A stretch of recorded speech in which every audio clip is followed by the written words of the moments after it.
Kalau tanggapan kami tentang pelecehan di Magelang, kami minta ya ke Komnas HAM ya, bukti-bukti yang akurat.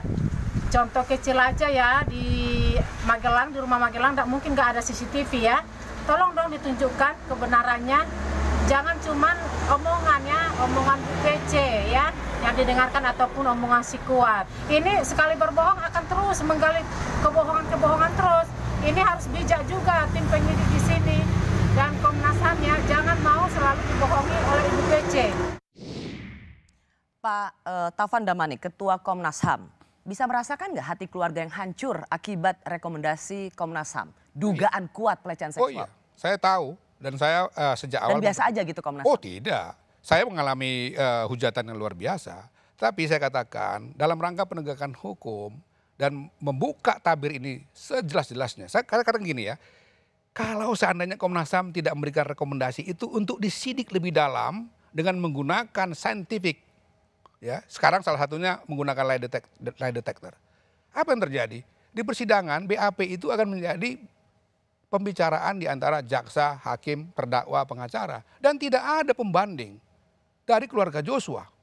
Sebab keluarga Joshua tidak akan tampil di pengadilan, di persidangan itu. Jadi semata-mata dari FS, istrinya dan beberapa saksi yang itu saya katakan klaster dari keluarga dia. Jadi intervensi Komnas HAM dengan memberikan rekomendasi itu memungkinkan ruang di mana misalnya temuan dari ahli atau lie detector atau instrumen yang lain mengatakan sebaliknya. Ya, tapi kami juga banyak mewawancarai para perwira tinggi polisi. Lie detector itu juga tidak akan bisa berlaku kalau orang sudah kebiasaan bohong. Dia berbohong soal pelecehan seksual di Duren 3, dia berbohong tentang banyak hal.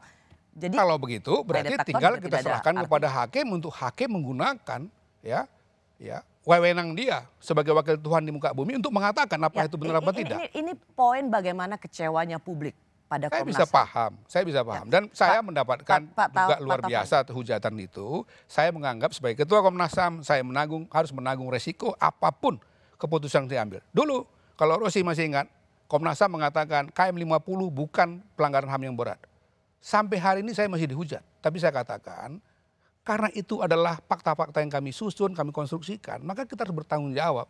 Bahwa ada kontroversi, ada profesor hukum yang menolak, yang mempersoalkan itu, tapi juga ada yang mendukung, itu biasa menurut saya. Begini Pak Taufan Damanik, Ketua Komnas HAM. Sejak awal Komnas HAM ini begitu bergelora dan bangga sekali sebagai pihak yang pertama kali mendatangi keluarga di Jambi, mengikuti seluruh konstruksi hukum dan lain sebagainya.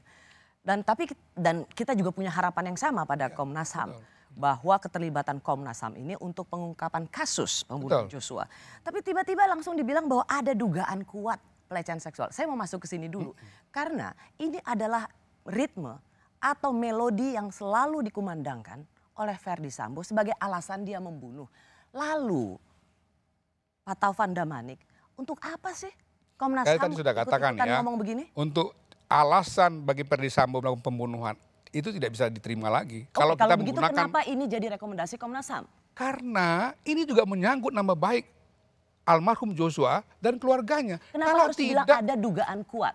Kenapa? Kenapa Komnas HAM tidak memberikan rekomendasi? Boleh saya jelaskan undang-undang itu? Saya ingin menjelaskan dulu. Iya.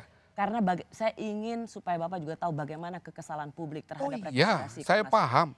Saya bahkan menerima resikonya. Saya menerima resikonya. Tapi saya ingin jelaskan pada publik juga bahwa di dalam pasal 25 ayat 3A dan B itu, ya memang dengan berdasarkan keterangan saksi korban, dengan ditambah beberapa keterangan-keterangan lain ya, yang tidak mesti dia harus menyaksikan. Itu bunyi undang-undangnya Rosi. Itu bunyi undang-undangnya. Karena dasar itu kita mengatakan ada dugaan kuat. Tetapi itu kita usulkan untuk dicek ulang oleh penyidik dengan menggunakan pendekatan saintifik. Apakah misalnya mengundang ahli yang lain atau menggunakan instrumen, boleh saja nggak percaya lie detector. Alat apa lagi yang bisa digunakan untuk memastikan apakah Ibu PC ini bohong atau tidak. Kalau seandainya dia berbohong. Ya itu tadi yang saya bilang Pak Ketua, bahwa lie detector itu juga jangan satu-satunya. Orang kalau udah biasa bohong ya biasa aja bohong. Betul, berarti bisa digunakan alat lain. Tapi yang penting pendekatan saintifik untuk memastikan apakah orang ini memberikan keterangan yang benar atau tidak. Kalau bohong, dia bagian dari obstruction of justice.